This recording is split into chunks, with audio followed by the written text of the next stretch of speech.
welcome back. We are talking with Jaime Rojas from Rojas Communications.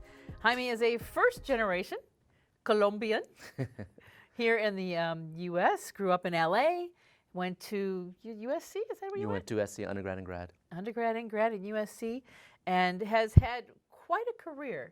He has become a lobbyist, and you know, there are so many people that have no idea what that is.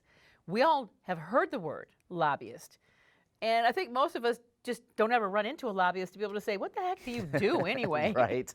So let's do that for the audience. What is a lobbyist and what do you do? Definitely. I mean, when I first heard the word, I had no idea what that was. My internship in the White House exposed me to what lobbyists were.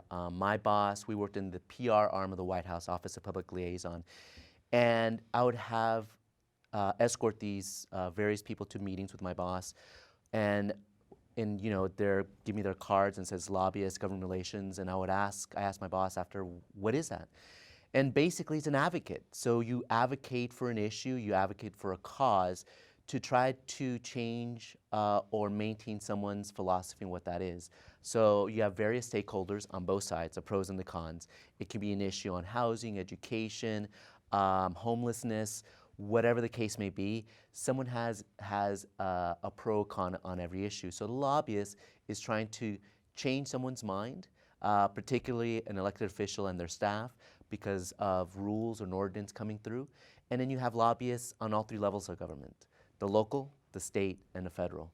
So depending on someone's expertise and what they feel most comfortable, relationships, is where you develop your lobbying skills. For myself, it's mostly local, City of Los Angeles, local municipalities and counties, for example, and some state as well, lobbying for some of my clients. Now, I know the first thing that would come to anyone's mind right now is that legal for you to go and try to, you know, sway an elected official's opinion about something? We see it on TV shows all the time. Right. I know that I can think of a couple shows where they would have whatever the cause is, and then on this side they would have how many people were the yes, and on this side how many people were the no, and who were the possible swing votes that they could change over.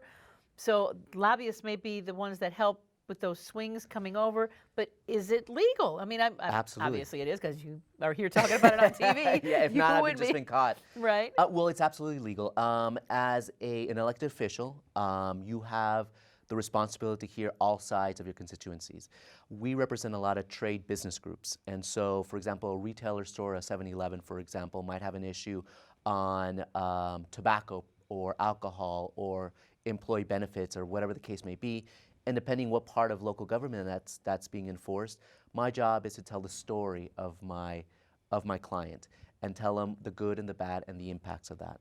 So of course there's also parameters around a lobbyist and what they do, what you can and how long you can talk to an elected official, supposedly gifts. You know, if you invite someone to, those are the things that we see mostly on television. Where, you know, someone is using their access to an elected official or staff the wrong way. Your goal as an advocate is to be able to meet with those people, staff and elected officials, and convince them that your side and your client has the best story and the best way to solve the problem that's currently at hand. So it's definitely legal. Each municipality, each local, state, and federal level have different rules and regulations in regards to reporting. If you donate it to a campaign, for example, there's only a maximum one can do. If you invited someone for lunch, there's different measurements and of what those parameters are.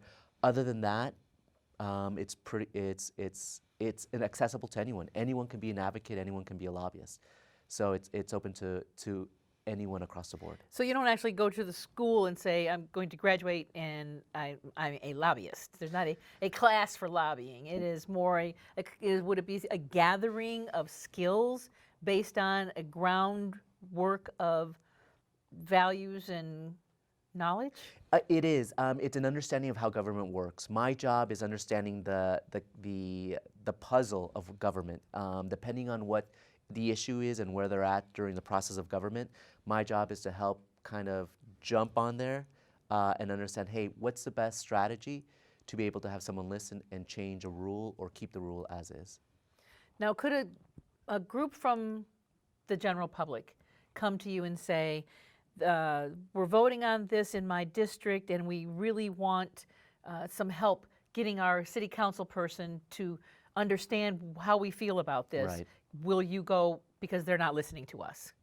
Depending, yeah. My philosophy has always been is to pick up clients that I have that their issues are going to be a passion of mine.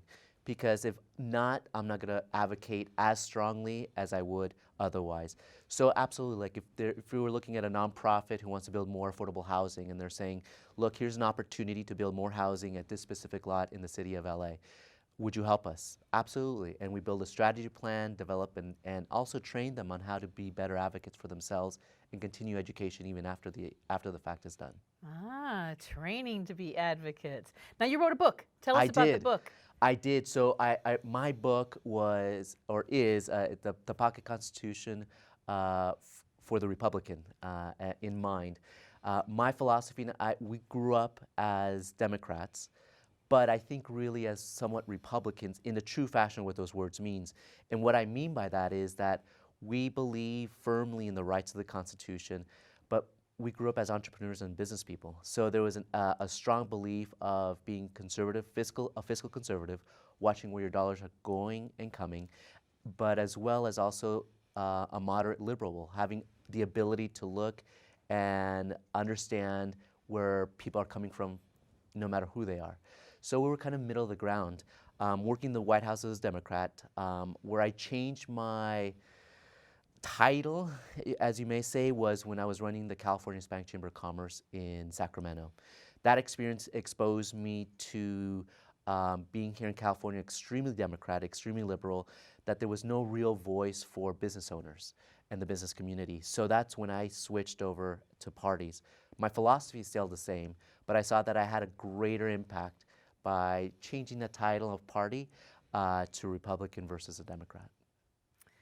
Now, do you get a lot of flack when people sign you? Oh, you're a Latino. You're a Republican. Yeah. What the heck? Well, But those that don't know me, yeah. for sure.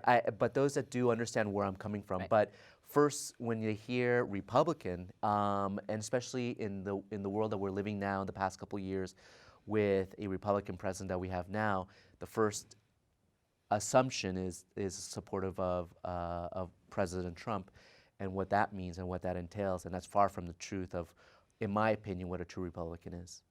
So some contact information where people could get a hold of you in case they'd like to learn more about what you do or maybe work for them. Definitely. Our website, one is www.rojas, R-O-J-A-S, communications.com, or call us at 213-400-8664.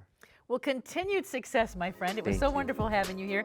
Stick around. We've got a really great guy coming up next. Former Ram and Raider Greg Bell right here on the Josefa Salinas Show.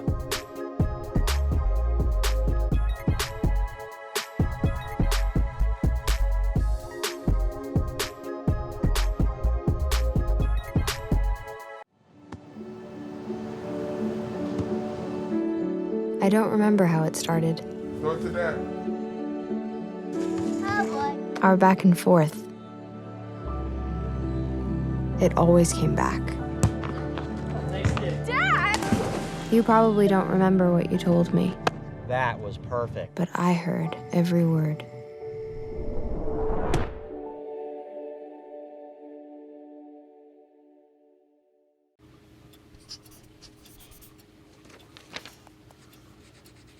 If you love them enough to relearn math so you can teach them math, then surely you'll check nhtsa.gov/the right seat to make sure they're correctly buckled in the back seat.